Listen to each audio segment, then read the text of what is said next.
It's such a tragedy that should never occur. 2 babies lost their mother, and we're learning through this investigation that she was just a beautiful person inside and out. That mother was Madeline Cuevas. The father of her 2 children is now accused of murdering her and taking off for Mexico. I lay out the case detectives say they have built against Jonathan Maldonado Cruz. Thanks for joining me for Crime Fix. I'm Angenette Levy.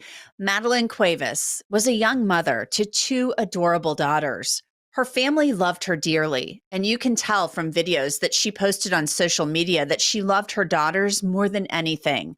But Madeline's life was sadly taken from her, ripped away in the middle of the night in her home south of Fresno, California. The sheriff says the man who murdered Madeline was someone she once loved, the father of her children, Jonathan Maldonado Cruz. Maldonado Cruz faces a first-degree murder charge with special circumstances of lying in wait and an additional gun enhancement, and that makes him eligible for the death penalty in the state of California if prosecutors decide to pursue it. Maldonado Cruz is also charged with kidnapping for ransom, robbery, child stealing, grand theft, and a misdemeanor fleeing charge. A video on TikTok shows that Maldonado Cruz and Madeline Cuevas were once very happy. They were engaged. According to family members, the couple had been dating since high school, but recently the relationship ended. Prosecutors say they have evidence that Madeline was caught off guard, completely unaware of her ex-boyfriend's plans. Kings County Sheriff Dave Robinson went over the case in a press conference, starting with how his agency learned that something was wrong with Madeline. Madeline's father alerted us to that they had not been in contact with Madeline, and so about 4 p.m. On Tuesday, January 28th, we went to the residence that they had already made entry into and discovered that she was deceased inside the residence. The deputies arrived on scene and discovered her, and she had a gunshot wound to her body. And some of the things I'm not going to get into specifics today, so I'll leave it at gunshot wound. The detectives were called out and took over the investigation. In a short amount of time, detectives determined the homicide most likely took place on Monday night or early Tuesday morning, a little after midnight, about 1 a.m. After the shooting, Sheriff Robinson said Maldonado Cruz took the 2 daughters that he shared with Madeline Cuevas and ran for the border to Mexico. The suspect had about a 15-hour head start on us.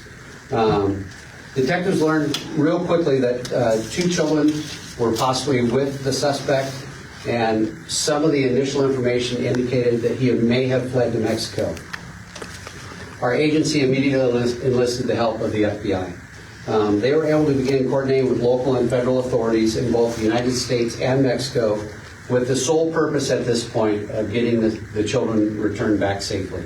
In cases like this, you focus a lot on the suspect, but when there's children involved, the utmost important was getting those children back safely. Everyone, and I mean everyone, has a cell phone. That would play a very important role in tracking Maldonado Cruz, but his phone wasn't the only important part of this investigation. The FBI began tracking both cell phones, and when I say both cell phones, I'll clarify, the suspect's cell phone and the victim's cell phone was also missing. And through that tracking, they determined that the suspect had gone south to Mexico and across the Mexican-American border.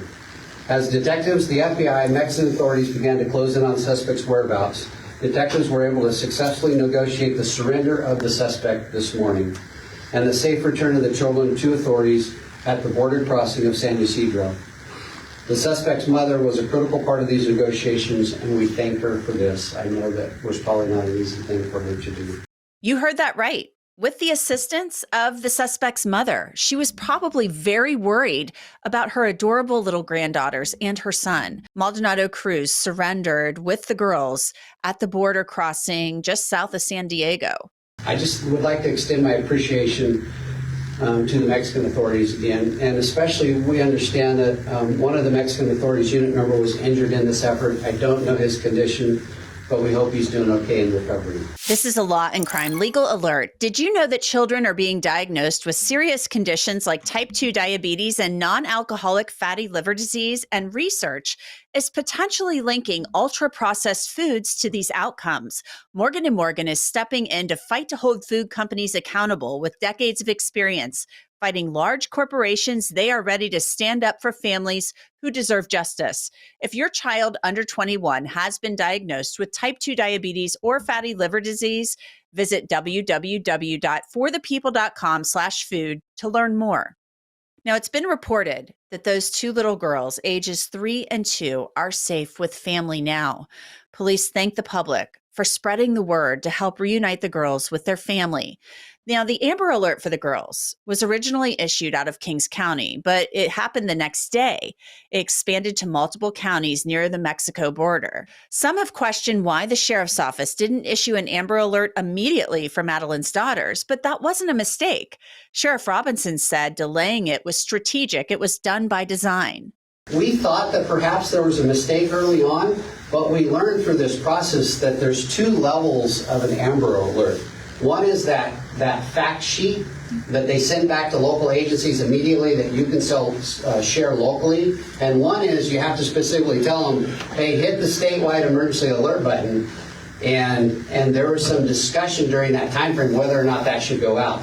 And so I'm not going to call it a mistake because in this case we got two little girls back that are safe and happy and seem to be doing well. But it's a tactical move. And, you know, in hindsight, could we have put it out? We could have. Would it have worked? It might have. You know, the Monday morning quarterback in me sometimes thinks that, hey, maybe we could have. But I'm super pleased that it worked out the way it did as I stand here today. Thank you. As if that wasn't enough, just 2 days after Madeline's murder, someone took advantage of the home being empty and they broke in through a back window, burglarizing the home. Kings County deputies are still searching for that suspect. Randy Kessler is a family law attorney based in Atlanta. Randy, I feel like this is just one in a number of cases I've covered lately involving an ex or a spouse accused of murdering their significant other. I mean, it just seems like these are popping up in the news a lot lately.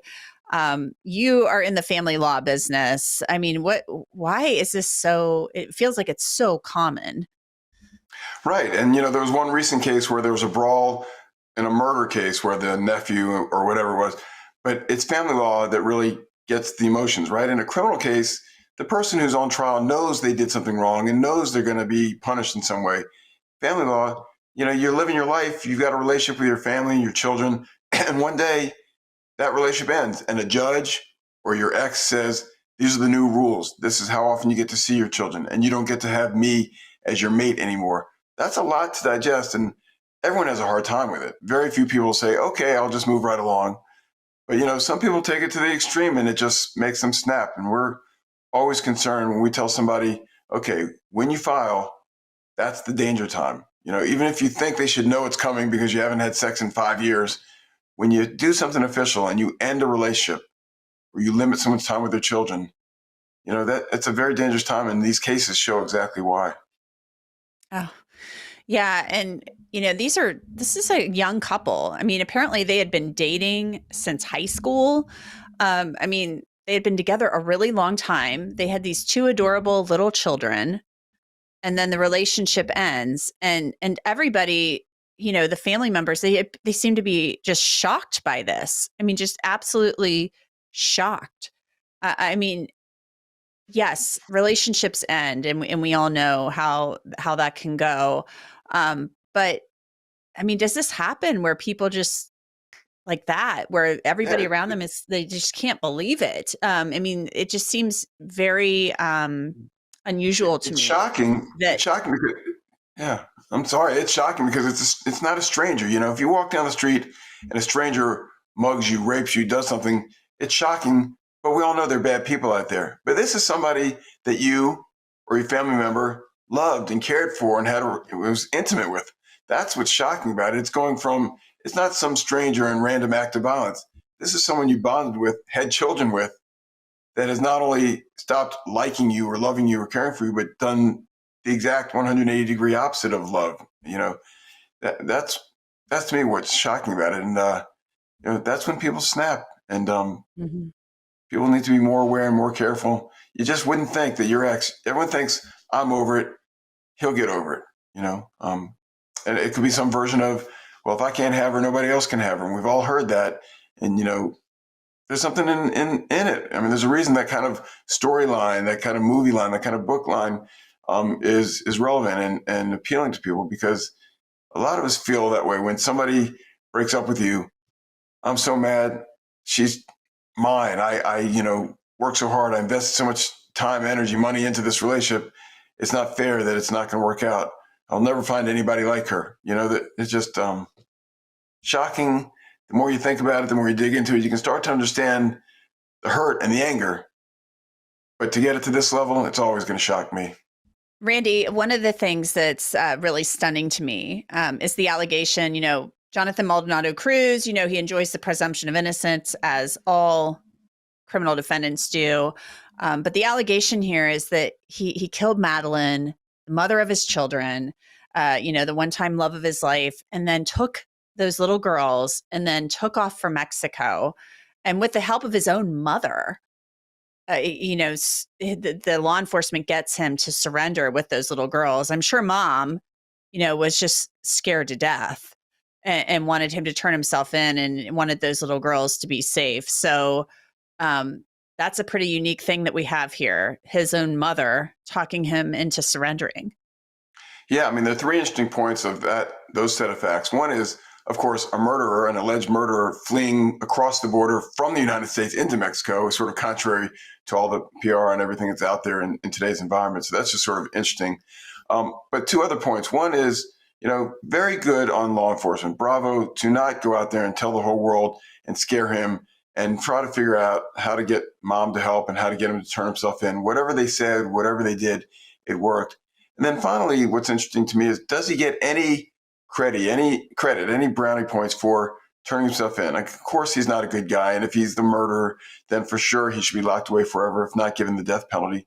But on the other hand, we've seen people that do this and they want to bury all evidence. And then they kill the children, and then the children's lives are gone too. He didn't do that. It shows that he must have had some sense of remorse or acknowledgement that what he did was wrong. And does that count for something? I don't think it means that he's a good guy, but does it make him a little bit better than some of the other people we've seen that have gone the extra mile and not only murdered the mom of the children, but murdered the children and gone off and murdered other family members or mom's new lover? So to some degree, an ounce of credibility or an ounce of forgiveness or an ounce of something on the sentencing, he's got something to play with. His lawyers have something they can argue that he maybe had lost it and was insane and came back to sanity, came back to a sense of reason. Of course, it does look well orchestrated and planned out. So, it looks a little premeditated to me. I don't think insanity is going to work, but at least his lawyer has something to work with. Yeah. And I do want to touch on that because you're saying it looks premeditated. I mean, the prosecution, the DA obviously thinks that it was premeditated. I mean, there's special circumstances, enhancements added to this, like he was lying in wait. So they could potentially seek the death penalty against him because of these special enhancements that they've added. So, and they say Madeline had no clue. I mean, she had no clue that this was coming from their investigation, which is so incredibly awful. That he was basically staking her out. You hear lying in wait, Randy, and it's just absolutely terrifying. It is. It's a whole interesting discussion, and a psychologist would have a field day with enhancements. Do you get punished more for these enhancements, lying in wait, premeditation? I mean, the bottom line is murder is murder is murder. And whether it was spur of the moment, whether it was, ramming somebody with a car in New Orleans, whether it was lying in wait, they're all terrible. How do you differentiate degrees of terribility or awfulness? But that's what the law does. And the prosecutors are going to look at this case and say, not only was this murder and terrible, it has enhanced aspects, and we're going to seek the death penalty because this qualifies as the worst of the worst of the worst. But yes, it is awful, but it's hard to say that somebody who was murdered without the premeditation isn't just as awful to that family. So it's very hard to get into the weeds on how awful is truly awful, but this is up there. And those two little kids, those two little girls, are sadly now without parents. Both their parents. It's awful. One of the things I do want to touch on too is the fact that law enforcement held off on issuing the Amber Alert, because that could have, who knows what that could have triggered. And I thought it was a really good thing that they worked it through the back channels with his mother for a time and tried to get him to turn himself in that way. So the Amber Alert, we all know what happens when they issue an Amber Alert. It goes up all over the signs on the highway. It's all over the TV. It's plastered everywhere. Everybody gets alerts on their cell phones. I mean, that maybe could have spooked him. And who knows possibly what could have happened had that alert been issued sooner. Yeah, I mean, I think the Amber Alert is the cure of last resort when you have nothing else. So it's easy to second guess. And like if they had not caught him, everybody would be saying, why didn't they issue the Amber Alert earlier? And, who would want to be making those decisions and be second guessed by the public and the family? But it sounds like they did the right thing and they have their protocol. If there are other options that are better than an Amber Alert, you try those first. And they did try them. And thank goodness it worked. And maybe in other situations when there's no Amber Alert issued right away, that's probably what's going on behind the scenes. And you've got to trust law enforcement. They do this, unfortunately, more than this is the first time for the family and everyone who's second guessing law enforcement, but they got it right. They didn't stop the murder, but they stopped further murders and further abduction. These children could have been kept away. They could have been murdered. They could have been just secreted away to some country and lived in a third world country with no money and no real hope for any kind of life. They have a chance now. They don't have their mother, but they'll have a life. What's your best advice for people who are separating from somebody and would never, ever, ever in a million years think that something like this could happen? It's what I do every day. Prepare for the worst. Think about the worst. It's why people don't like divorce lawyers, right? We say, this could happen. No, he would never do that. Okay, well, if he never does that, then you don't need me. I'm not really going to serve. But if something goes wrong, this is what you need to be prepared for. They're not going to take all the money out of the bank account. They're not going to kidnap your kids. They're not going to destroy the house. They're not going to be violent. All those things that you think that's somebody else's problem. You don't have to think it's going to happen to you, but think, if it happens to me, could I have prevented it? Or what can I do to limit the exposure? Could I have an alarm system? Could I have a camera, at my house, security camera? Think about if you're starting to be in one of these situations, a relationship going wrong, it's not horrible to think like that. You're not going to ruin your life thinking all the time that something bad is going to happen. But just be aware. People snap. The best people do bad things. And we hear it all the time, right, Angenette? It's always not in my neighborhood, not my family, not our community. Nobody would do this. Not my spouse, not my boyfriend. Yes, your spouse, your boyfriend is human. And you never know. Yeah, you just never know. It's just so sad. And my heart goes out to Madeline Cuevas' family and those little girls. Randy Kessler, thank you so much. I appreciate it. Thanks for having me. And that's it for this episode of Crime Fix. I'm Angenette Levy. Thanks so much for being with me. I'll see you back here next time.